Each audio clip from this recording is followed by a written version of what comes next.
Welcome back to Girl About Town. I am Amila Skepe, and joining me today is the beautiful Kayleigh Van Huysteen, who is the owner of Jam and Cheese, which is a sustainable fashion brand.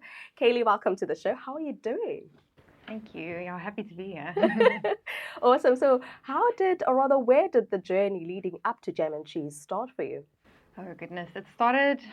I was 13 when I first started sewing, so it's quite a number of years ago now. And yeah, I started and I was hooked. So I decided while I was in grade 8 Yes. that I was going to start my own business one day. Yes.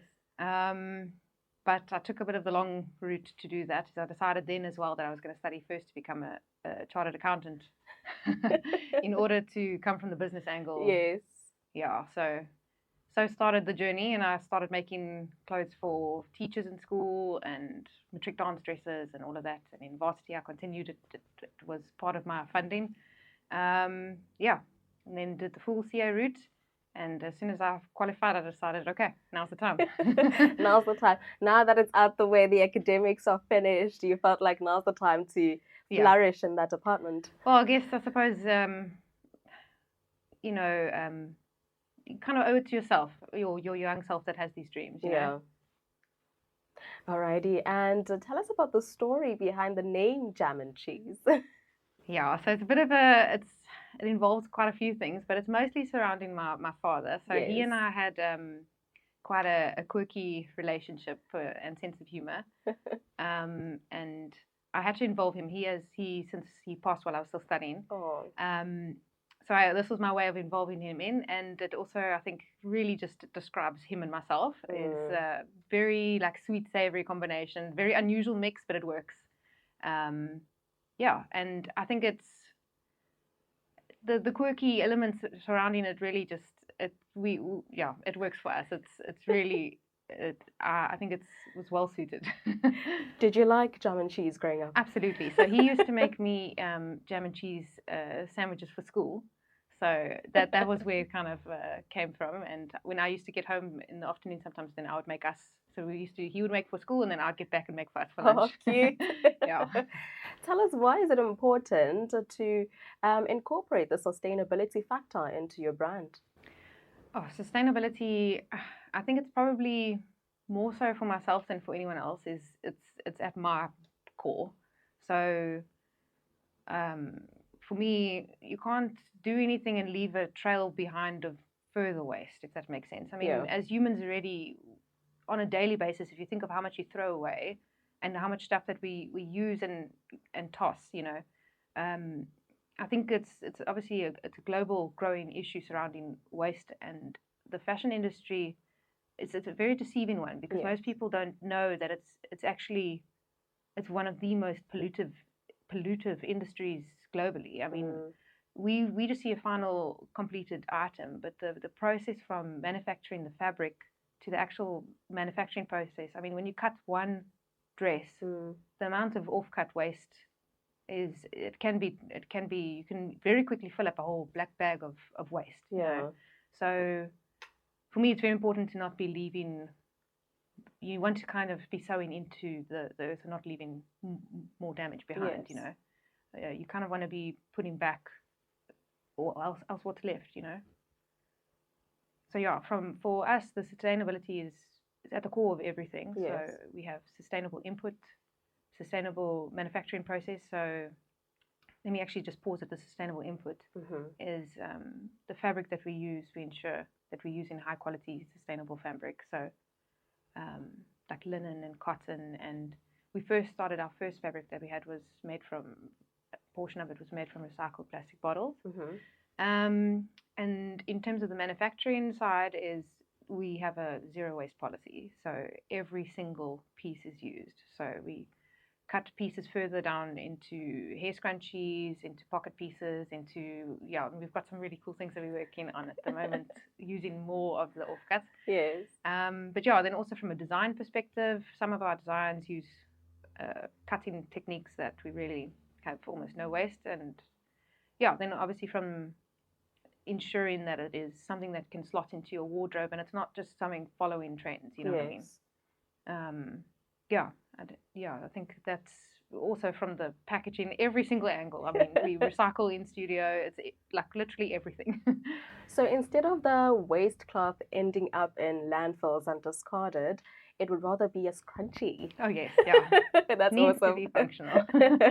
So Kayleigh, tell us, what are the challenges that you've faced with jam and cheese overall? Yeah, so I think in South Africa, I think there's quite a few people who are a bit more informed surrounding sustainability, but obviously there's a lot who aren't.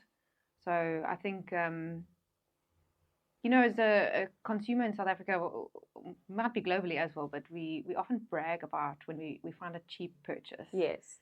So I think it is tricky in this market coming from the sustainability angle. Is I think a lot of people are like, oh, I've heard this so much before. My budget's tight. Let me just rather buy something cheap. I think what's really cool is the customers that we do have, we have accumulated over the years. Is you can see as soon as they buy from us once, Yes. then they've almost been not converted, but they are then educated. I think is the value of something locally made. I think local is a lot more care involved in the process. I believe if I think of with just us is there's a lot of love and care Yes. put into each garment. Yeah, so I think the customer education element is something which it's one which will grow over time as people become more and more aware. Yes. Suppliers are also, I suppose, quite tricky, especially based here in Nelson Mandela Bay. Is there's everything we need is coming from Cape Town, so that makes it a bit more tricky with logistics. It would be really great if we had more resources here, because it would save on a lot of delivery and time, and yeah. Yes. But we make do, and yeah, I think we're making the most with what we have, and yeah, I think we are growing slowly and steadily, and each month we're learning something new. Yes. And facing small, big, whatever, and learning as we go. Yeah. Alrighty. And how do you balance sustainability with the current trends in fashion? Yeah, that is a tricky one because it's easy to follow the trends. I think, especially if you look at the retailers in shopping centers and that, you can clearly see when there's a new trend in play. Yeah. But I strongly believe they come and go. So for us, it's not about creating something that's just going to be worn for one season, or just for spring, or just for summer. Our focus is more about timelessness. So to ensure that it's something that slots in, first of all, with your existing wardrobe. It's something that will see you through into the next season, and it's something that will always be comfortable, because I think a lot of trends are actually not necessarily comfortable pieces. I mean, you don't really. Your body also changes. That's the other thing, I suppose. So some trends might suit your body for that season, and in the next season, it might be something it's which different. Yeah, exactly. So I think there's some trends which we do take into account, like for instance surrounding colors. It is helpful to know what's coming in and out in that sense, but we still base our decisions on assessing from the broader, like, is it something that somebody could wear with other colors in their wardrobe? Will it suit most skin tones and complexions? You know what I mean? So we kind of still assess it from all angles as to whether it's something that would tick all of our boxes, I guess. Alrighty. And lastly, before I do let you go, what advice would you give to an aspiring designer or entrepreneur in the fashion industry, particularly in sustainable fashion? I think being true to yourself is a key element. I think you achieve the best when you really just being yourself. Yeah. And your own style, and that for us is within my team. I mean, it's all a team input. So we are sticking to ourselves, if that makes sense, and authenticity. So I think that's a key element, because if you try and do something that you're not, you mostly just fighting with yourself, I guess. Yeah. And I guess also to be bold and to just try. I think a lot of times we hold ourselves back, especially when one is creative. I think we overthink a lot, and you get in your head, and one should actually just be. Right, note taken.